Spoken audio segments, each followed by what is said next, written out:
¿Cómo ves el mundo? ¿Cómo ves el país? Todo tranquilo, ¿no?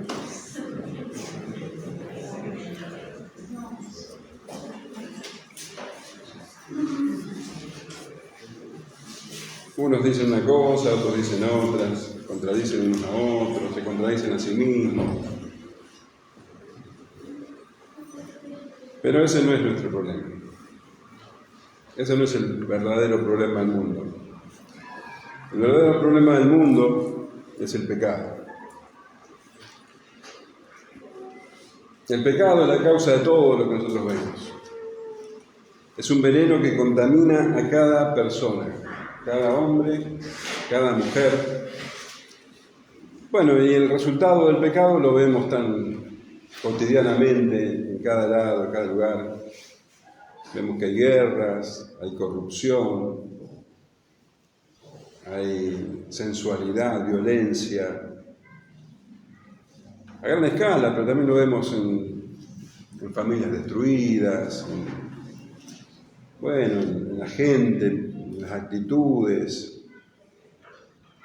Tenés que salir a la calle, tenés que prender la televisión, todo lo que vemos es pecado. Allí donde hay un ser humano, allí hay pecado. El apóstol Pablo dice en Romanos 3:23, ¿por cuánto? Todos pecados,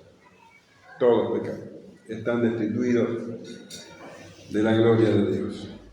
Todas las personas son pecadoras y por consecuencia están espiritualmente muertas y son objeto de la ira de Dios. Dice Efesios 2:1, y Él os dio vida a vosotros cuando estabais muertos en vuestros delitos y pecados, en los cuales anduvisteis en otro tiempo siguiendo la corriente de este mundo, conforme al príncipe de la potestad del aire, el espíritu que ahora opera en los hijos de desobediencia, entre los cuales también todos nosotros vivimos en otro tiempo en los deseos de nuestra carne, haciendo la voluntad de la carne y de sus pensamientos, y éramos por naturaleza hijos de ira, lo mismo que los demás. Así que así estábamos nosotros antes de ser redimidos, y así están todos aquellos que no creen en el Señor Jesucristo, siguiendo la corriente del mundo, haciendo sus propios deseos, la voluntad de la carne, siendo hijos de ira. Esto es pecado. ¿Sabes que el idioma original del Nuevo Testamento tiene varias palabras que se traducen como pecado? Y esas palabras son muy ilustrativas para que nosotros comprendamos qué es el pecado. A veces creemos que el pecado es hacer algo en concreto, pero es mucho más que eso. Te voy a comentar algunas de estas palabras. ¿Te interesa? Sí. Una palabra griega que se usa y que se traduce como pecado es amartía, que significa errar al blanco. O sea, hay una norma que es la ley de Dios. Y todo lo que no falla esa norma, por así decir, todo lo que falla al blanco es amartía, es pecado. ¿Entienden? El Señor Jesús estableció claramente cuál es la medida cuando Él dice: sed pues vosotros perfectos, como vuestro Padre que está en los cielos es perfecto. Es una norma muy alta para nosotros, una vara muy alta. Entonces, cuando erramos a esa vara, ¿qué es? Pecado. Amartía. Otra palabra es parabasis, o parábasis, que significa literalmente dar un paso más allá, o pasarte de la raya, ir demasiado lejos. ¿Cuál sería la raya? La ley de Dios. Cuando vos te pasás de la raya, ¿qué estás haciendo? Es como que la ley de Dios te establece un límite y más allá hay una zona oscura prohibida, el pecado. Cuando te pasás de la raya, parabasis. Otra palabra es anomia,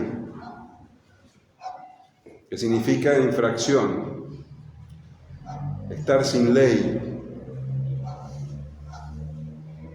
Es conocer la ley de Dios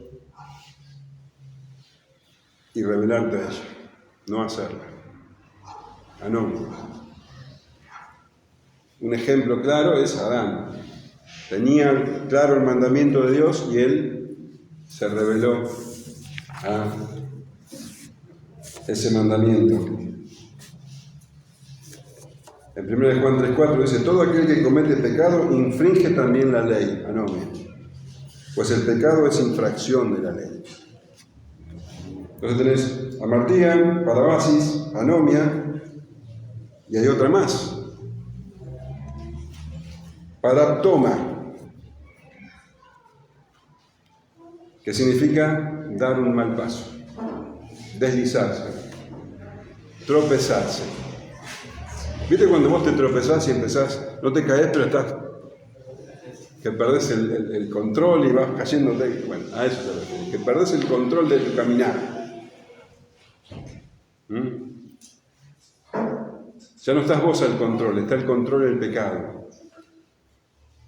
Cuando estás esclavizado por tus sensaciones, por tus emociones, por tus impulsos, por tus pasiones.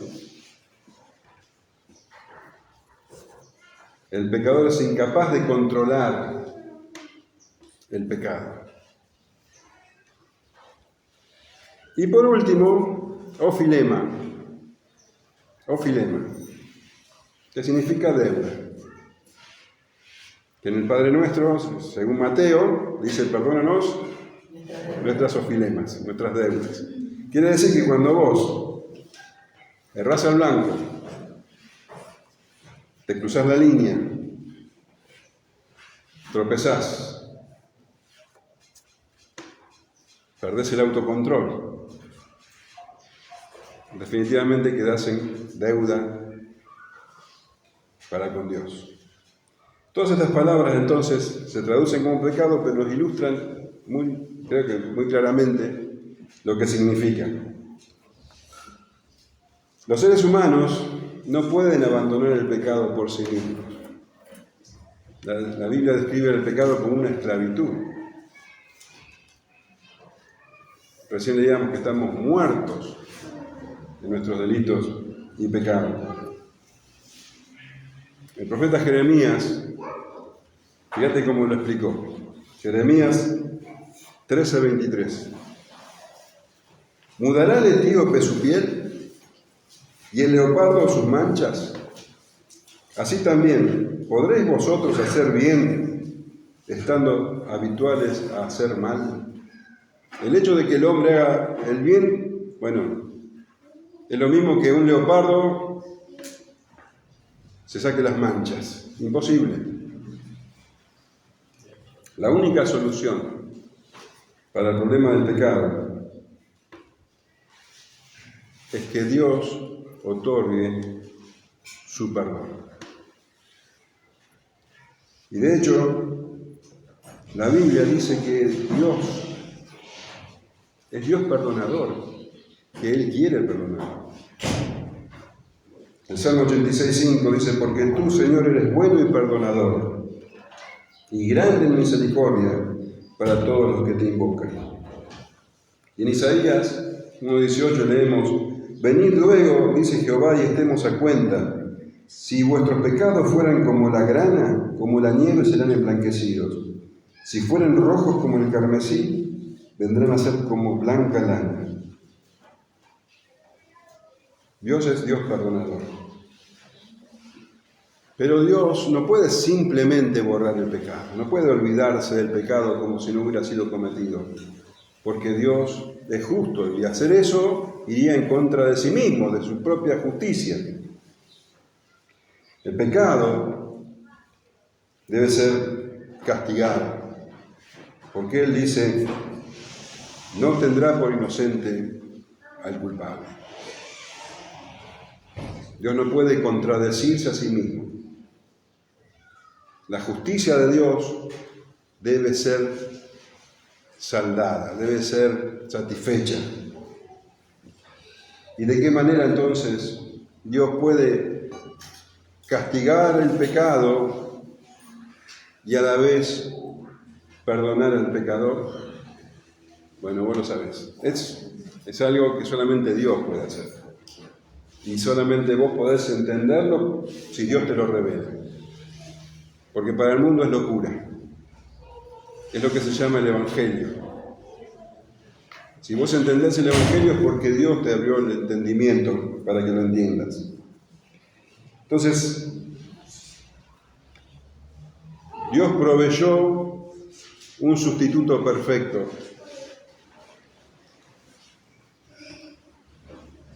Y cargó sobre él el pecado de todos los creyentes. Y lo castigó.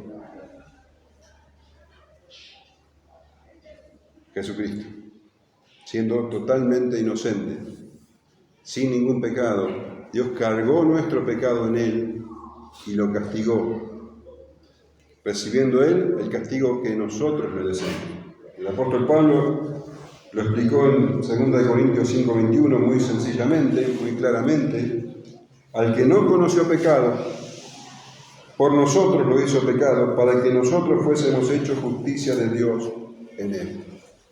Nuestro pecado fue sobre el Señor Jesucristo y su justicia, su vida justa, nos es imputada a nosotros que somos los pecadores. Ahora nosotros ya estamos justificados, no es que seamos justos, estamos justificados por Jesucristo. Su justicia vino sobre nosotros, nuestro pecado fue sobre Él. Solamente Dios puede hacer algo tan grande. El apóstol Pedro escribió en 1 Pedro 2:24, quien llevó él mismo nuestros pecados en su cuerpo sobre el madero, para que nosotros, estando muertos a los pecados, vivamos a la justicia, y por cuya herida fuisteis sanados. Entonces el Señor Jesús, en obediencia al Padre, se ofreció a sí mismo para que podamos recibir el perdón de los pecados. Y la noche en que Él iba a ser entregado, y nosotros cada domingo lo recordamos, Él dijo, tomando la copa y habiendo dado gracias, le dio diciendo, bebed de ella todos, porque esto es mi sangre del nuevo pacto, que por muchos es derramada para remisión de los pecados. Y el apóstol Pablo escribió a los Colosenses, y a vosotros, estando muertos en pecados y en la incircuncisión de vuestra sangre, os dio vida juntamente con Él, perdonándoos todos los pecados, anulando el acta de los decretos que había contra nosotros, que nos era contraria, quitándola del medio y clavándola en la cruz. El Señor entonces hizo posible eso que era imposible. Que Dios pueda ser justo perdonando al pecador. ¿Y cómo recibimos ese perdón?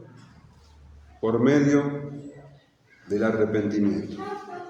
El Señor Jesús, igual que Juan el Bautista, igual que los apóstoles, predicaban, arrepiéntanse y crean en el Evangelio.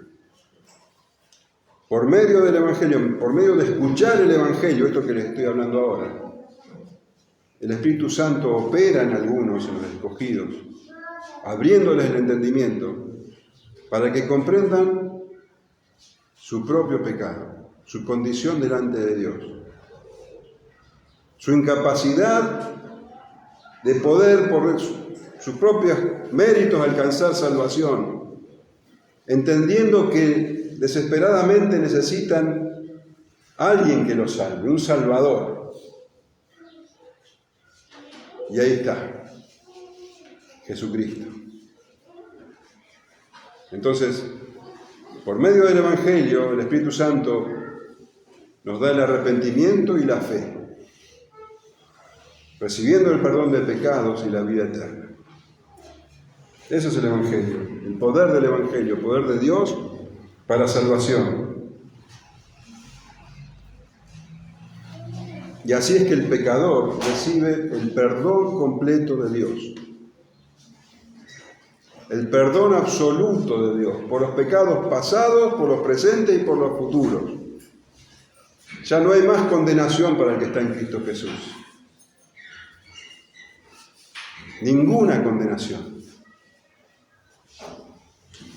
Sus pecados han sido perdonados.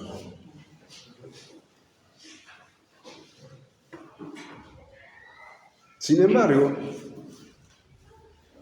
cuando el Señor Jesús enseña a orar a sus discípulos, también les enseña que deben pedir perdón. Y les dijo, cuando oréis, decid, Padre nuestro que estás en los cielos, santificado sea tu nombre. Venga tu reino, hágase tu voluntad como en el cielo, así también en la tierra. El pan nuestro de cada día, dánoslo hoy. Y perdónanos nuestros pecados, porque también nosotros perdonamos a todos los que nos deben. Y perdónanos nuestros pecados. Y vos te podrás preguntar, ¿pero cómo? Si ya Dios nos perdonó todos los pecados cuando creímos, cuando nos dio la salvación, todos nuestros pecados fueron perdonados. Y es así, esa es la verdad, eso dice la Escritura.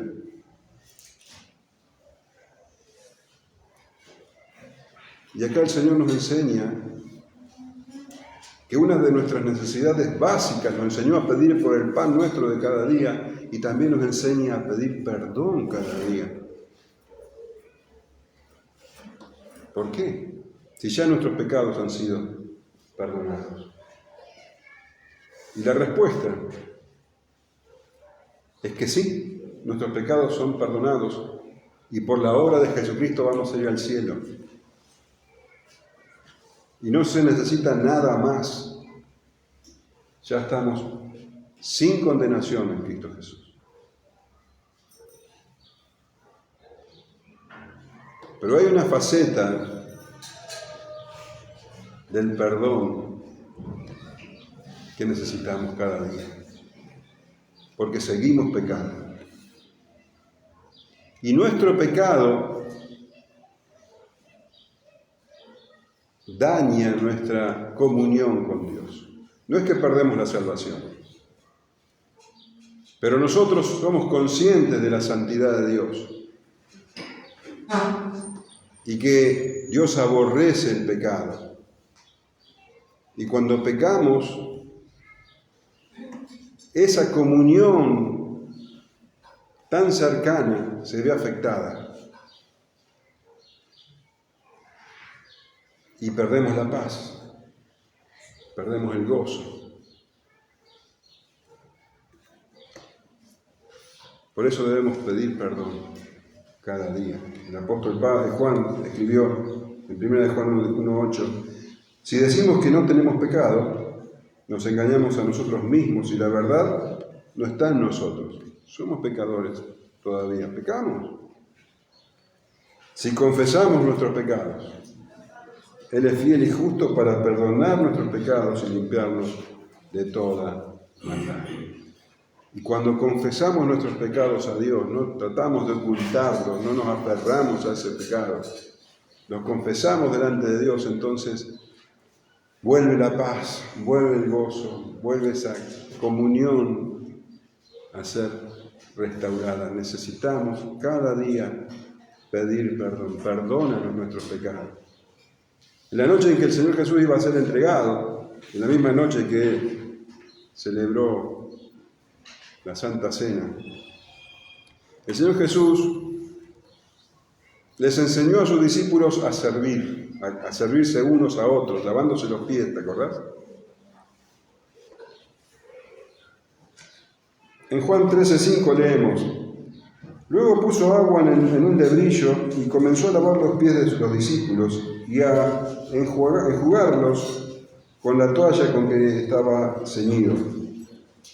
Entonces vino a Simón Pedro y Pedro le dijo: Señor, ¿tú me lavas los pies?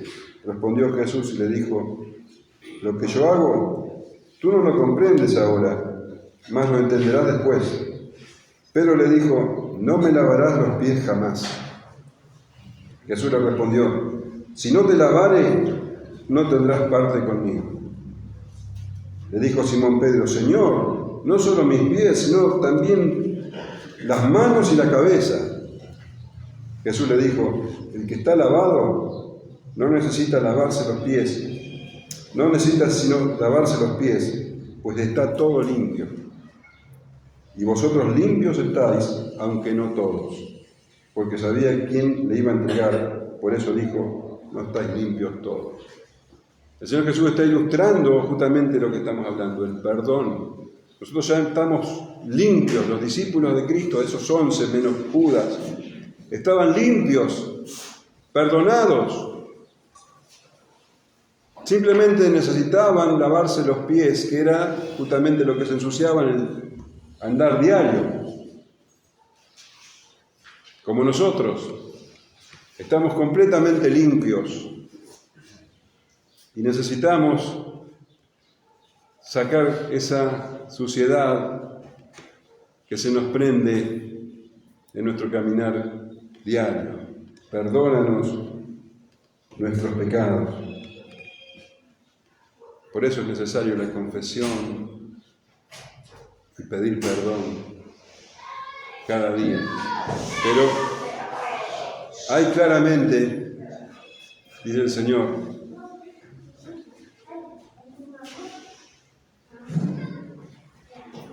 un requisito, una clave para poder recibir ese perdón. Algo que nosotros tenemos que estar seguros de haber hecho para poder recibir ese perdón. Y dice: porque también nosotros perdonamos a todos los que nos deben. Y perdónanos, dice, entonces, nuestros pecados, porque nosotros también perdonamos a todos los que nos deben. Podemos recibir ese perdón diario si nosotros estamos seguros de haber perdonado a los que nos han ofendido.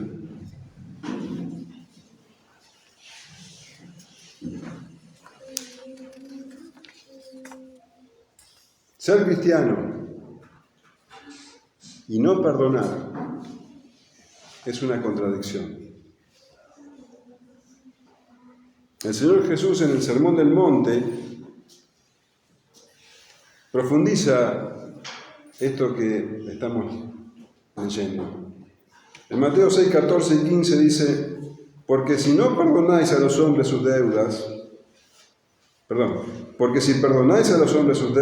os perdonará también a vosotros vuestro Padre Celestial.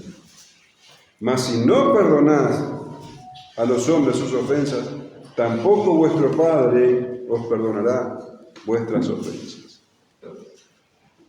Si vos has perdonado a todos aquellos que te han ofendido, o a la persona, porque tenemos que hablar en plural, a una persona en particular tal vez que te ha ofendido, si vos los perdonaste, podés tranquilamente recibir el perdón de Dios, pero si no perdonaste, no recibís ese perdón. Seguís con la comunión rota, seguís sin paz, seguís sin gozo, porque no has recibido el perdón de Dios. No es que te vas al infierno, seguís siendo salvo, pero no podés recibir ese perdón del que está hablando el Señor Jesús. Porque, lo dijimos hoy, la condición necesaria para recibir el perdón es el arrepentimiento. Y si vos no perdonás a alguien que te ofendió, que te hizo daño, quiere decir que considerás que ese daño, ese mal que te hicieron a vos, es superior al mal que vos hiciste delante de Dios. Es decir, no sos consciente de la gravedad de tu pecado, por lo tanto, no te has arrepentido. Y como siempre, el Señor Jesús es muy claro en sus enseñanzas, y Él dio una parábola, explicó una parábola, que ilustra claramente esto.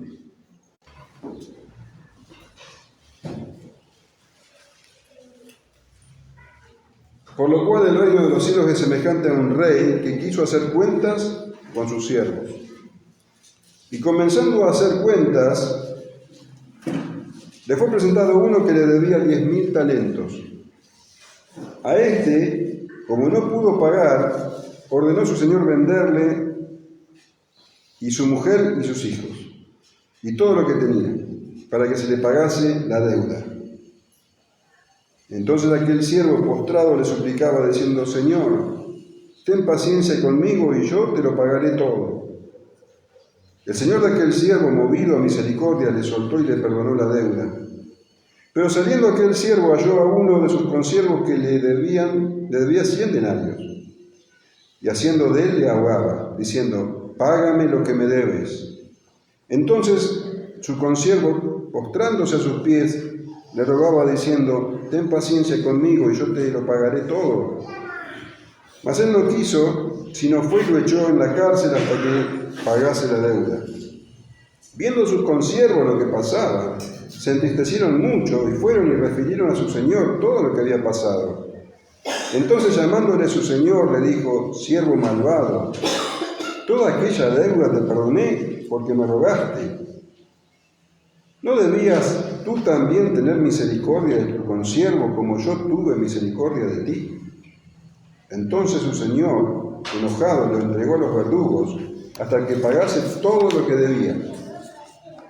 Así también mi Padre Celestial hará con vosotros si no perdonáis de todo corazón cada uno a su hermano sus ofensas. Bueno, acá está perfectamente ilustrado el tema del perdón a los hermanos. Tenemos un rey terrenal, con todos los defectos de un rey, ¿no? Un rey humano. El hecho es que este rey, dice, llamó a sus siervos a que rindieran cuentas. Es como si, hoy día se llamara a todos los ministros, a que rindieran cuentas sobre su actuación, ¿no? Cada uno tenía grandes responsabilidades en su reino. Pero comenzó a hacer la revisión y, ya de movida, de entrada nomás las cosas empezaron a andar mal, porque dice: y comenzando a hacer cuentas, le fue presentado uno que le debía 10.000 talentos. 10.000 talentos. Una fortuna tremenda. O sea, con esto date cuenta que la corrupción no es algo nuevo. Ya en aquella época era algo que se manejaba. 10.000 talentos es una locura de dinero. Yo hice las cuentas. Un talento equivale a 6.000 denarios. Y un denario es un día de trabajo. Un día de trabajo de un obrero. Vamos a poner que un día de trabajo, para redondear, vamos a poner que son $5, ¿está bien? 5.000 pesos, un día de trabajo. ¿Está bien? Bueno, sacando las cuentas, 10.000 talentos equivaldría a 300.000 millones de pesos. O sea, 300 millones de dólares. Esa era la suma que este siervo fue robando al rey. El rey se dio cuenta. Una cifra descomunal, impagable. Ahora, fue tan irresponsable que no guardó nada. O sea, realmente tiró la plata todo el tiempo. No tenía cómo devolverle. El rey le dice, bueno, vas a tener que responder. Entonces, la única manera de responder era, bueno, había que venderlo a él, a la esposa, a los hijos, todo como esclavo, porque no había manera que pague. Y este hombre empezó a llorar y a pedir. ¿Sabes lo que pedía? Paciencia. Dice, ten paciencia y te lo pagaré todo. ¿Cómo va a pagar todo eso? O sea, ¿cuánto tiempo tenía que trabajar para pagar 300 millones de dólares? No alcanzaba la vida de él, de los hijos, de los nietos. O sea, claramente no tenía conciencia de lo que había hecho, de la deuda que él tenía. Él no tenía que pedir paciencia. Él lo que tenía que pedir era misericordia. Bueno, de hecho el rey dice que tuvo misericordia, dice que fue movido a misericordia, le soltó y le perdonó la deuda. Le perdonó. Todo, los 300 mil dólares, los 300 millones de dólares, se los perdonó. Lo dejó libre. ¿Te imaginas la felicidad de esta persona? En vez de ser vendido él y toda su familia como esclavo, ahora estaba libre. Y sale del palacio y se encuentra con otros consiervos, otro ministro que le debía a él, dice, ¿cuánto? 100 denarios. ¿Sí? 100 denarios. 500 dólares. Y dice que, bueno, se olvidó de toda su alegría y se llenó de ese resentimiento que traía, andá a saber de cuándo, y lo agarró del cuello y lo ahogaba, dice, pagame lo que me debes. Y el otro hombre le dijo las mismas palabras que él le había dicho al rey. Le dice, ten paciencia conmigo, te pagaré todo, te pagaré la deuda. Pero este tenía razón de pedir que tenga paciencia, porque no era tanto lo que él le debía. Si le daba tiempo, iba a poder restituir lo que le debía. Sin embargo, a él no le interesaba eso. A él le interesaba castigarlo, que sufra. ¿Me entendés? Entonces lo echó a la cárcel. No le dio ninguna oportunidad de que pueda pagar su deuda.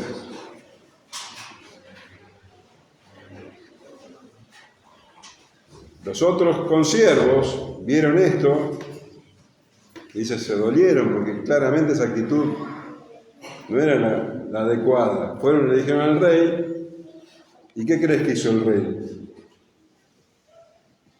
Le dijo, siervo malvado, porque era malvado. No le dio ninguna oportunidad a ese que le debía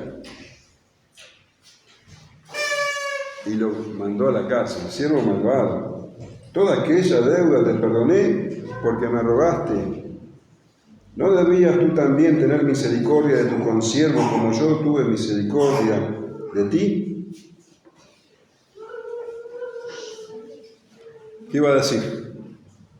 El hecho es que entonces su señor enojado le entregó a los verdugos hasta que pagase todo lo que le debía. Esa es entonces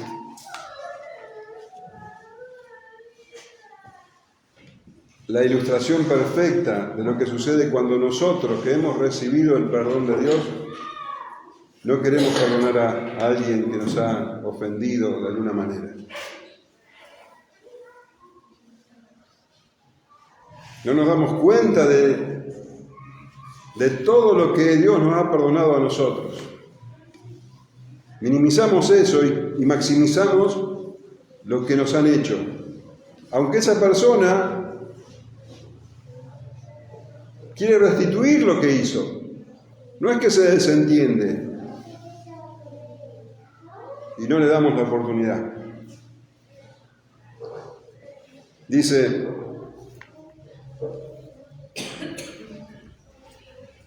que fue echado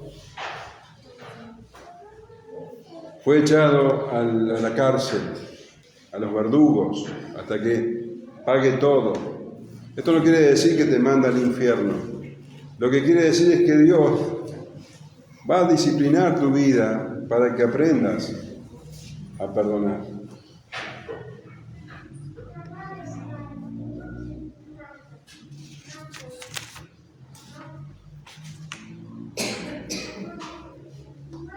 Y dice, así también mi Padre Celestial hará con vosotros si no perdonáis de todo corazón cada uno a su hermano sus ofensas. Así, dice, va a ser el Padre con cada uno que no perdone a su hermano sus ofensas. Va a recibir disciplina para que aprenda. Todos hemos fallado a alguien. Todos hemos experimentado esa sensación de culpa hacia alguien y sabemos la angustia que eso provoca. Cargar con la culpa es algo aplastante. Y el perdón es completamente liberador. El Señor nos ordena que nosotros perdonemos para que podamos recibir su perdón diario, podamos restablecer la relación con Él. Ahora, es importante entender que el perdón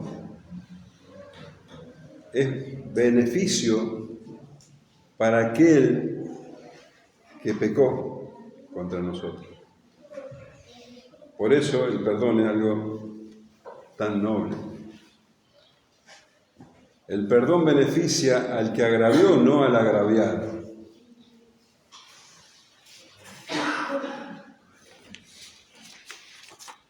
En la iglesia evangélica de hoy se trastocó este sentido del perdón.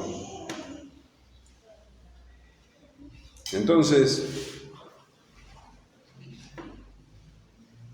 es muy común escuchar que, bueno, vos tenés que perdonar para sentirte mejor. Vos tenés un rencor, tenés un dolor con una persona X, y lo que te enseñan es que tenés que perdonar para librarte de ese dolor. Aunque la persona esa no se entere, capaz que ya murió. Pero vos tenés que perdonarlo. Ese no es el sentido del perdón. El perdón es para librar al que agravió y está arrepentido. No para que yo, que fui agraviado, pueda quitarme el rencor, el enojo, el dolor. Porque ¿sabés cómo dice la Escritura? ¿Cómo describe la Escritura el perdón, al enojo, al rencor? ¿Cómo lo describe? Pecado. Como pecado. Y vos no tenés que perdonar, vos tenés que arrepentirte de tener rencor, resentimiento, enojo, porque eso es pecado. El perdón no es una manera de sanarte a vos. Está completamente dado vuelta esa enseñanza.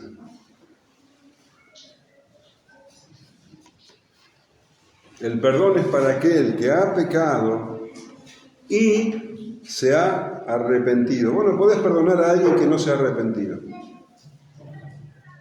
Porque justamente el perdón es dar libertad al cautivo. O sea, si la persona está arrepentida y te pide perdón, vos tenés que dárselo. Ahora, si la persona no te pide perdón, no considera que te ha agraviado, no se da cuenta, no reconoce, no quiere la libertad que vos podés darle porque no siente la necesidad, bueno, el perdón en ese caso no tiene razón de ser. Entonces, el perdón se otorga a la persona que agravió y está arrepentida. Nosotros no podemos tener más gracia que Dios.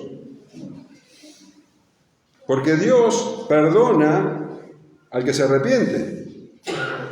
¿O Dios perdona al que no se arrepiente? No. Dios perdona al que se arrepiente. Si la persona no se arrepiente, no recibe el perdón de Dios. Nosotros no podemos tener más gracia que Dios y decir, bueno, yo perdono al que no se arrepiente. Pero cuidado. Vamos a profundizar un poquito y ya después te dejo, ¿de acuerdo? Son 2 horas más y listo.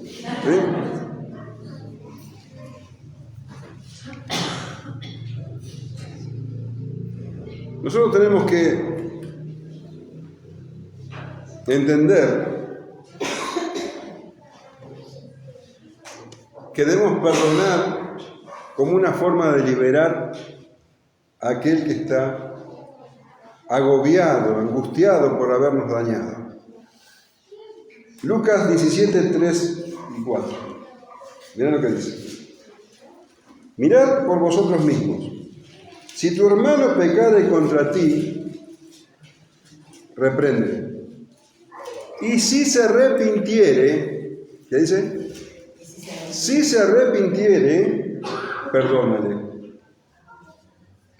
Y si 7 veces al día pecare contra ti, y 7 veces al día volviera a ti diciendo, me arrepiento, perdónale. Si la persona está arrepentida, vos le das el perdón, porque la persona necesita eso y vos se lo das. Ahora, si no está arrepentida, si no tiene necesidad, no necesita el perdón. ¿Se entiende? ¿Qué tenés que hacer vos? Por ejemplo, si un hermano de la fe peca contra vos y no se arrepiente. Dice la Escritura, Mateo 18:15, por tanto, si tu hermano peca contra ti, ve y repréndele, estando tú y él solo, si te oye, has ganado a tu hermano. Se arrepintió, o sea, pecó contra vos, vos le explicaste que estás herido, él se arrepiente y ganaste a un hermano. Se terminó la situación. Más, si no te oyere, porque vos estás preocupado, bueno, vos querés arreglar la situación con él porque también te preocupa a él, que él ha pecado. ¿Se entiende? Mas si no te oyere, toma aún contigo a 1 o a 2, para que en boca de 2 o 3 testigos, gracias, 2 o 3 testigos, conte toda palabra. Si no lo oyeres a ellos, dilo a la iglesia, y si no oyere a la iglesia, tenle por gentil y publicano. Vos tenés que hacer todo lo posible, si alguien peca contra vos, un hermano peca contra vos, tenés que hacer todo lo posible para que esa persona se arrepienta y así poder estar en comunión nuevamente. No tenés que guardarte el rencor, hacer como que, bueno, listo, no quiero verlo más, voy a hacer como que no existe. O emplear la hipocresía, tenés un rencor adentro pero le sonreís. No, nada de eso. Vos tenés que ser honesto, ir a hablar con esa persona. Y si no lo reconoce, ir con 2 o 3 a arreglarlo. Y si no reconoce con 2 o 3, lo presentás a la iglesia. Y si no reconoce delante de la iglesia, bueno, la persona esta ya tiene un problema con Dios más que con vos.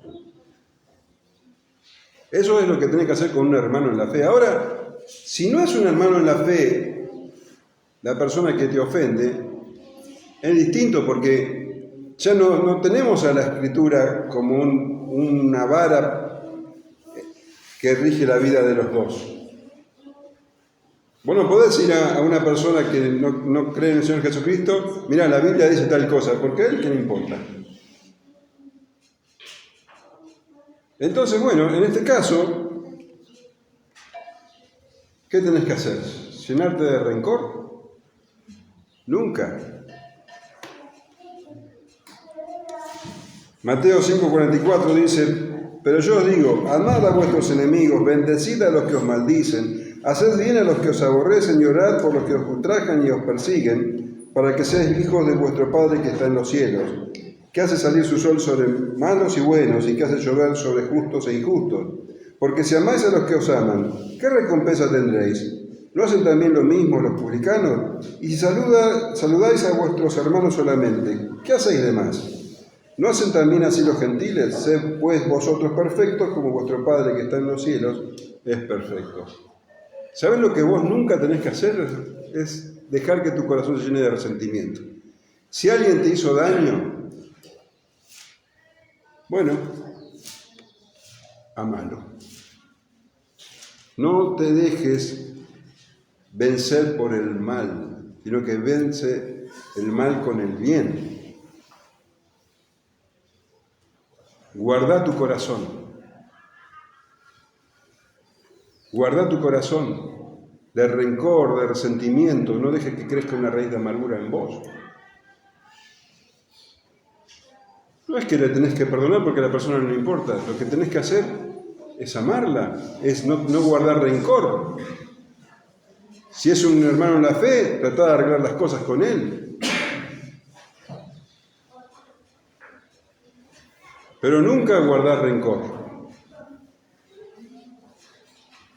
Por eso es que no necesitas después, renunciar a ciertas cosas. No, porque vos tenés que tener un corazón rendido al Señor. Para eso está la oración. Entonces, si alguien viene a vos arrepentido, vos lo tenés que perdonar. Y entonces vos estás seguro de que Dios te perdona, que escucha tu oración. Nunca nos vamos a parecer más a Dios que cuando perdonamos un agravio. Porque Dios es perdonador. Y el perdón a nosotros no nos beneficia en nada, beneficia al que nos agravió. Y nosotros tenemos que estar seguros de ser perdonadores. Y así vamos a recibir el perdón de Dios. Perdonamos y la persona que está encadenada a la culpa queda libre. Y nosotros podemos ir delante de Dios y decir: Señor, perdóname todos mis pecados, porque yo también perdoné. Y estás libre, en paz, delante de Dios, y tu relación con Él está completamente sana, y simplemente limpiándote los pies del día, recibís la paz, el gozo, para seguir tu camino. De eso se trata el perdón. Cuando el Señor dice: perdona nuestras deudas, perdona nuestros pecados, no se está refiriendo al pecado que pone en riesgo tu salvación.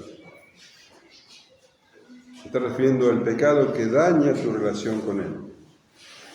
Necesitas perdonar para recibir el perdón. ¿Amén? Muy bien. ¿Se entendió?